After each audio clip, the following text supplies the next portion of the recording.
Dallas on its feet. A 9-point lead with 1:57 to go. Mike, the Giants, the darlings of the NFC East. They become the darlings of the NFL. Minnesota's got to eat up a bunch of yards. I mean, the defense has done all they could for the Vikings. They've gotten a lot of opportunities for this offense. They just haven't been able to make plays. Crowd chanting defense.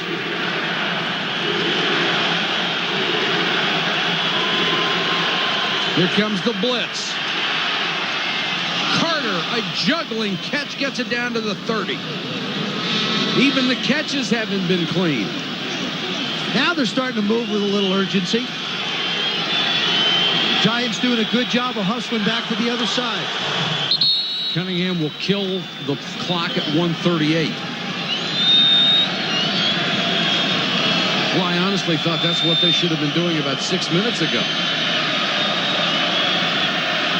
They have lost 6 in a row in the postseason. This would be 7, breaking the Giants and Cleveland's record. These are records you don't want. You can't. If you're the Giants on defense, you don't want to give up a quick, big score right here. You want to make them work for every yard they're going to get. Cunningham under pressure, steps up, throws for the end zone. Jake Reed, touchdown. There it was, the athletic ability of Randall Cunningham. That's the one thing the Giants couldn't afford with 1:30 to go. And I think Tito Wooten ran into the camera of one of the photographers, and he's hurt.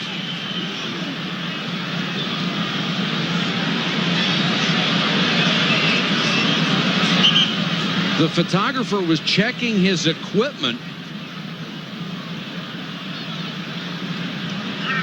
Randall steps up in the pocket. Now Jake Reed just gets on top of Tito Wooten. He makes the play. And you'll see the photographer to the right. Good job of getting his feet down. The official is sure the left one's in, and watch Wooten go into the photographer.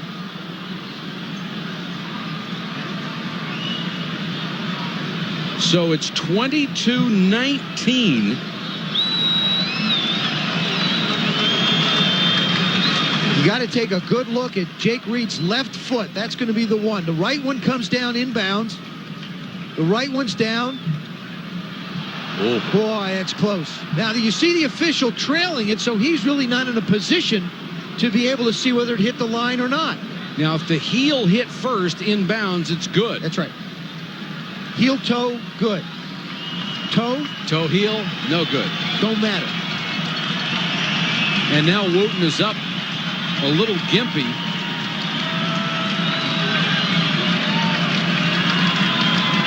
Randall Cunningham just saying, hey, look, guys, just get us the ball one more time. Just give us an opportunity. Boy, Joe, you hit it right on the head. They wanted to make him earn every yard, and instead they get burned on one big play. 2 plays, they wind up going that entire distance, burning very little time off the clock. And the Giants, just started to celebrate a little too early. Murray for the point after. It is a 2-point ball game.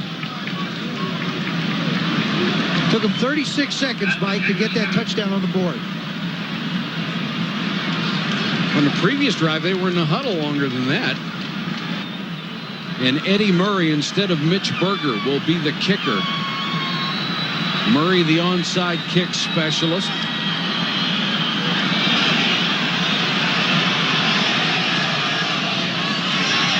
Callaway got his hands on it and fumbled it. The Vikings looked like they got it. And they did. Holy cow. Instead of letting the ball bounce, they just tried to go and make a play on it. Bounced right off his chest.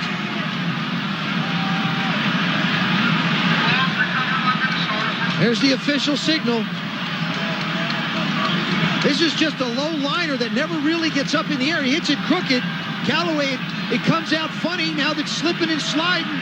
Giants can't quite get to it. Vikings come up with the ball. Cris Walsh with the recovery. And all they have to do is gain about 30 yards for a field goal shot that would win the game. It's on the shoulders of that Giant defense one more time. The crowd here is stunned.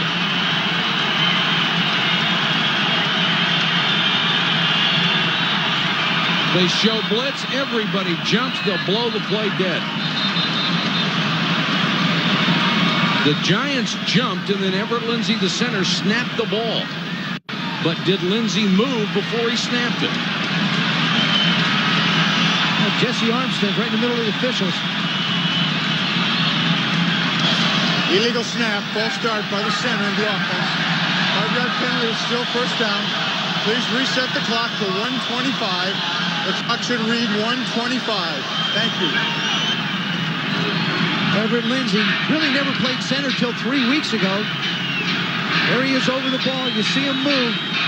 Up there, that little bit of flinch. That little bit of flinch caused it. He can move around and look, but he just can't flinch those shoulders. 1st and 15. The game on the line on this drive.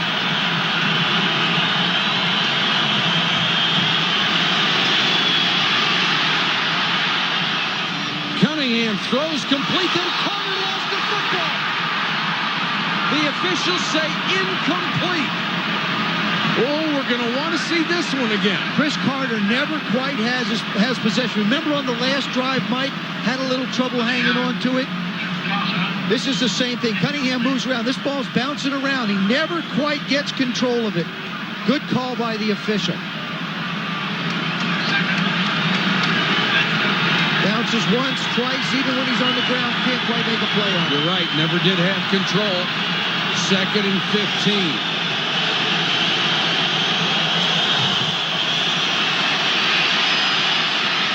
Cunningham drops it for Glover. Glover will pick up about 5 and get out of bounds at the 44. Scott Galen chased him out. 1:09 left. Mike, plenty of time left on the clock. Also, the Vikings still have one timeout.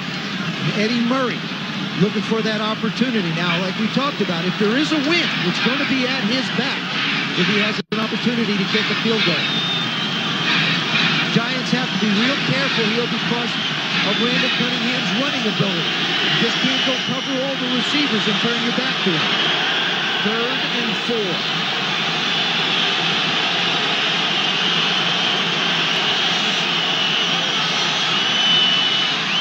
Carter to the 35-yard line, 1st down, a gain of 20.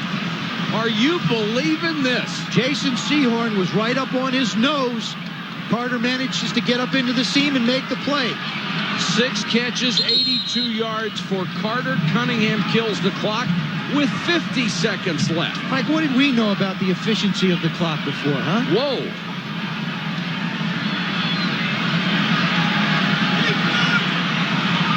Cunningham really done a terrific job. Perfectly thrown ball. Cris Carter comes up with a big play. He's the man that had to have it happen for him. Did it last week against the Colts to get in? The last road team to overcome a deficit like this to win, 72. Dallas against San Francisco.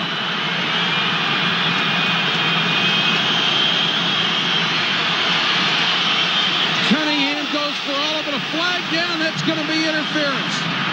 Sparks against Reed. And this puts them in field goal range. Jim Fossil can't believe it.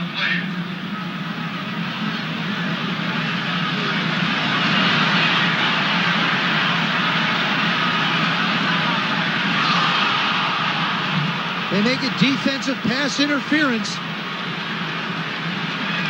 Hey, one thing, the Vikings have just continued to battle and battle Pass back. interference by the defense, number 22. Automatic first down.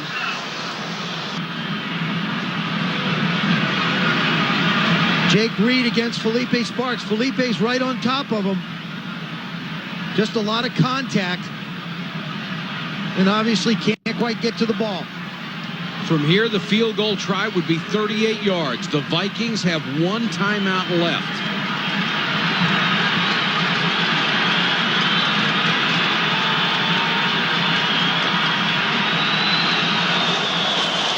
Smith burst straight up the middle. Smith to the 5. A gain of 16. There's really no hurry now. The Vikings on offense can just take their time, do the things they want to do. No hurry. Randall Cunningham doing a good job of just keeping an eye on the clock.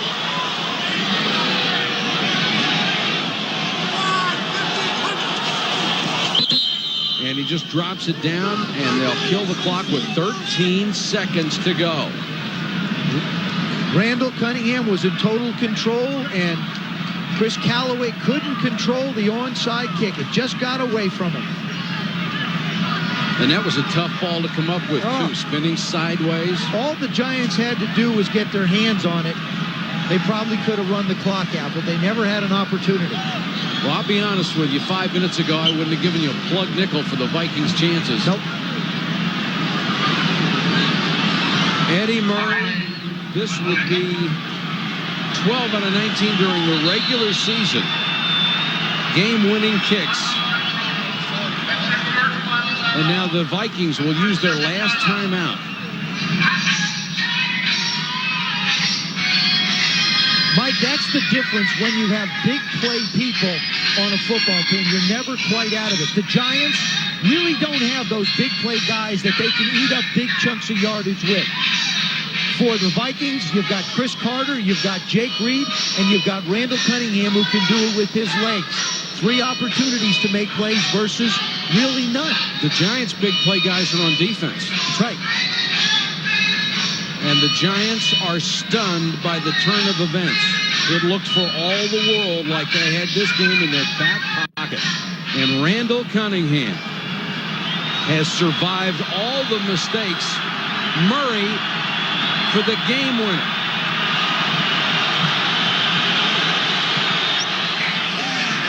Sneaks it inside the left upright, and the Vikings go on top 23-22 with 10 seconds left. That has been a total team effort by the Minnesota Vikings. Their defense came up strong. Remember in the beginning when the Giants couldn't capitalize on the 2 big turnovers, only wound up with field goals. And Wellington Merritt just stands there as the snow comes down in total disbelief. The Giants have had a brilliant season, but this would be a disastrous end to it. Murray. He sure used it all, but he got it through. And Cunningham able to celebrate the fruits of everything he did on that drive. Okay, he has played one courageous football game, he is. And these guys love Dennis Green. He wouldn't let him quit. Whatever he told them at halftime made a world of difference. And heartbreak for Callaway. Now 10 seconds left. If you go with the squib kick, you put them reasonably close to field goal territory. I don't think you do. It's not going to be a short squib kick. I think you roll it along the ground. Just roll it along. But hit it hard. Maybe one of the big guys in front pick it up. They're going to have probably one shot at a pass play. And, with DeLuiso's leg, again, he'll be now kicking into the wind, Mike. His range is well over 50. Berger will kick off.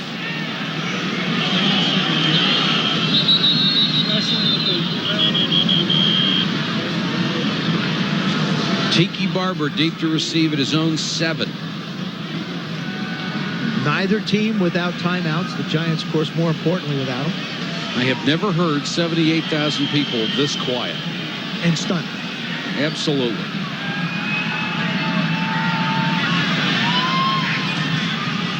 Clock won't start until it's touched.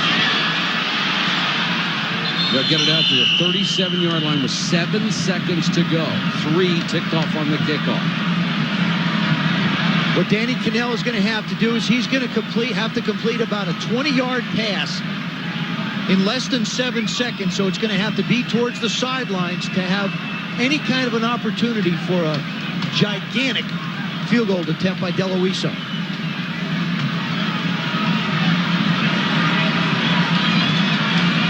Mike, you look at the Vikings and the snow coming down. Somehow or other, it just doesn't seem like they're a dome team. No. It seems like this weather is theirs.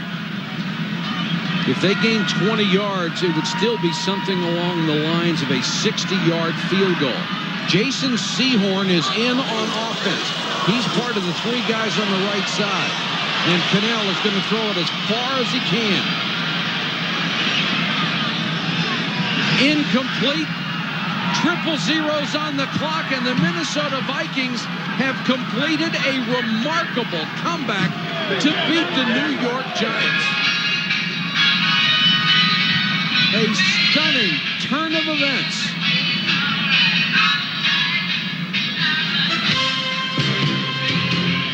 Randall Cunningham, the hero of the second half. This was one of the big plays he hit. We'll be back to the Meadowlands in just a second. Minnesota wins it over the Giants 23-22. Let's go to Leslie Visser. We came to win the day. It will go down as one of the more remarkable games in NFL playoff history. I'm glad we were part of it. I tell you, I can't think of a greater group of players and coaches, the equipment managers, trainers, Roger Hedrick, in a game where we never gave up and played all the way to the finish. What did you tell your team at halftime? You trailed by 16 points. You got to stop the run first. If you can't stop the run, you don't win. So we did a great job of stopping the run in the second half, and that kept us in the ball game. You scored 10 points in 2 minutes. How did that happen? Well, I think you got to use the clock. You got to manage the time properly. You have to use the good, proper kills, and you got to make big plays. Cris Carter made big plays. Jake Reed made big plays. We had an onside big play. And, Denny, what does this mean to you, your first playoff victory? Well, it's the first of hope for it, I guess. I'm serious. I think this. All we're worrying about is trying to do the best we can. It was a good day for us. I'm glad we won, but the bottom line is we always going to go out and give 100%, and that's the best we can do. Thank you. Now you're going back to your Bay Area. Thanks, Leslie. Congratulations. Back to you, Mike. All right, thanks, Leslie. Once again, our final score, the Vikings 23, the Giants 22. Coming up next, the AFC wildcard as Jacksonville takes on Denver. For Joe Theismann, Ron Jaworski, Leslie Visser, and our entire ABC Sports crew, this is Mike Patrick. Thanks for watching, everybody. Let's go back. Defense. The Minnesota Vikings have the best record in the NFC, and today inside